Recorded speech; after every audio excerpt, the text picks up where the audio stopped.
Hello and welcome back to Development Business Advisors. Today we're going to talk about Chinese firms in the World Bank market during fiscal years 17 to 24, part of our China and the World Bank series. If you have not watched the video on Introduction to the Investment Project Financing Marketplace on our YouTube channel, I recommend you do that. That's where we cover the basics of procurement and the World Bank lending. This slide is from that presentation. So just as a quick review, we know that the World Bank lends 40 to $80 billion annually. Each of those loans is a project, assuming it's an investment project financing loan. That loan and project will feature procurement of dozens of contracts in different categories: civil works, goods, consulting services, and you can see the breakdown on this chart by value. Of course, civil works is the largest category. These are construction contracts to build power plants, highways, railroads, things like that. And so they dominate in terms of value. The contract awards add to about 10 to $20 billion a year out of that 40 to $80 billion lending. And this process is similar at all the multilateral development banks, uh, both at the regional and sub-regional levels. China is by far the largest supplier country to World Bank projects. They've got about a 20% market share overall. In this period, 2017 to 2024, they won $25 billion worth of contracts. Just for perspective, the second largest supplier company is India at about 15 billion or 12% market share. Um, Chinese firms are pretty steady in the 15 to 20% range. They did peak out in 2017 at 34% market share. And just like with the World Bank overall, the largest category for contracts awards is civil works. And as we'll see, the Chinese are quite focused on the large infrastructure sectors, transportation, and energy. That's what we see in this graph. Transportation and energy, each about $9 billion in contract values over the period, about two-thirds of the total awarded to Chinese firms. Um, some fluctuation in both of those sectors. Water supply and sanitation is the third sector, and that has grown over the past several years in line with World Bank lending in the sector. Um, Contract awards in other sectors are much smaller, um, but market that doesn't mean market share is smaller for the Chinese firms. It's just that the values are smaller. So in ICT, for example, they've got a similar market share, which is what we're showing on this chart. Now in energy, the world, the Chinese firms dominate at about 40% market share, transportation at 25%, water supply and sanitation and ICT both around 20%, which is also the average overall for Chinese firms. They are not so competitive in social and health sectors, but definitely in these large scale infrastructure sectors. Looking at regions, the leading region for Chinese firms is Eastern and Southern Africa. That's followed by South Asia, East Asia and Pacific, and Western and Central Africa.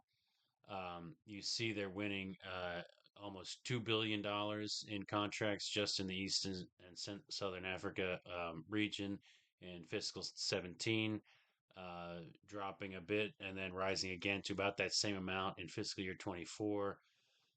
Now in South Asia, as we'll see, Chinese firms are not very active in India, but they are very active in Pakistan and Bangladesh. We've got some data on that coming up. Um, the Western and Central Africa is a growing region for the Chinese. They've made major inroads there and continue to grow their presence and market share. Here's the market share by region, almost 40% in East Asia and Pacific. Of course, within China itself, to the extent the World Bank's still lending there and financing procurements, Chinese firms have about 100% market share, but also very strong in countries like Laos and Cambodia with 40 and 30% market share, respectively. Um, Eastern and Southern Africa, China is leading in Tanzania and with regional contracts, Eastern and Southern African regional contracts, as we discussed in the presentation on investment project financing, particularly in Africa, the World Bank is increasingly lending at the regional level. So both in ESA and WCA, we see a lot of regional loans, which are basically loans for projects that are implemented across more than one country. So at the regional level in East Africa and in Tanzania, Chinese firms have about a 50% market share. Zambia and Ethiopia about 35%, 26% in Kenya. So very strong presence throughout the region. In South Asia, as I mentioned, very strong in Pakistan, 63% market share, 26% in Bangladesh. And then in West Africa, really growing their presence in places like Cote d'Ivoire and Senegal.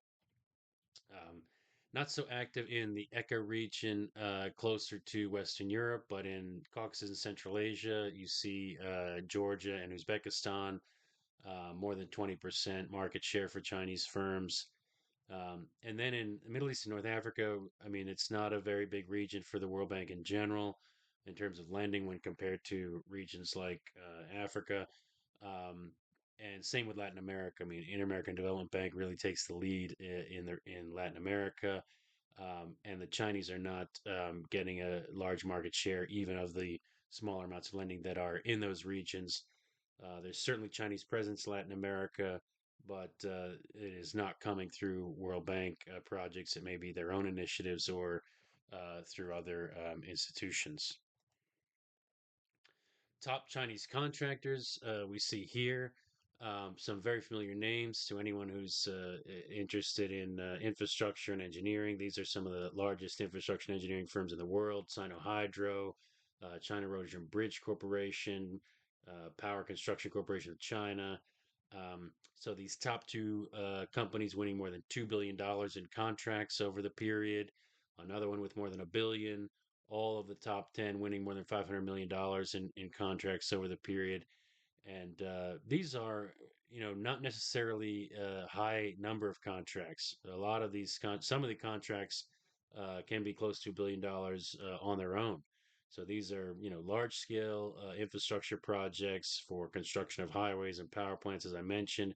They can be several $100 million for just one contract. So some of these groups are getting, only a handful of contracts, and it's putting them in this league table here. Um, but very strong showing among these large groups from China. To summarize, as I mentioned from the outset, China is the leading supplier country to World Bank financed procurement, World Bank projects globally, about 20% market share, uh, well ahead of India with 12% market share. Transportation and energy are the dominant sectors for the Chinese, making about two-thirds of the contracts that they've won by value. They've got about a 40% market share in energy, 25% in transportation, and more than 20% in ICT and water supply and sanitation sectors. East and Southern Africa, the leading region for the Chinese. About a third of all the contracts they've won on World Bank projects are in this region. Um, they've got a dominant or a significant position in South Asia and East Asia as well. They continue to grow their presence and market share in West Africa. Um, and again, looking at the top contractors, two of them receiving more than $2 billion in contracts over the period, another one with $1 billion. And actually, there are some larger numbers there as Sino Hydro is really a part of Power China, so those should be added together. All of the top 10 Chinese firms won more than $500 million in contracts. So quite an impressive showing. And important to note, as we do in the report, there's an accompanying report you can download on the website. All of these contracts are awarded through, in line with World Bank procurement guidelines, international competitive bidding. So this is an open and competitive procurement process where these firms are winning contracts. So quite impressive to see the performance of Chinese firms on World Bank procurement. That's all for this presentation. If you would like more information on this topic or support in approaching the World Bank Marketplace, please don't hesitate to reach out. Thanks so much.